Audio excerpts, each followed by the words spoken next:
Mana bu elagimiz.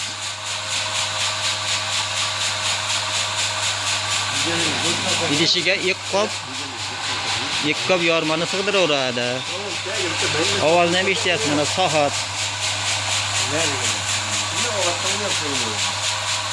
Hech qanaqa shovqini yo'q. Juda chiroyli ishlaydi. Ishlash koeffitsiyenti o'ta yuqori. Mana katta tovuqlarga yem, bunisida jo'jalar bor, yem chiqyapti.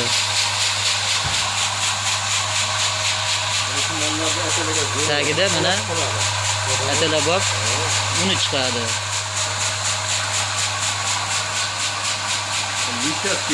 Savollar bo'lsa mana sekin yangi yasab beraveramiz.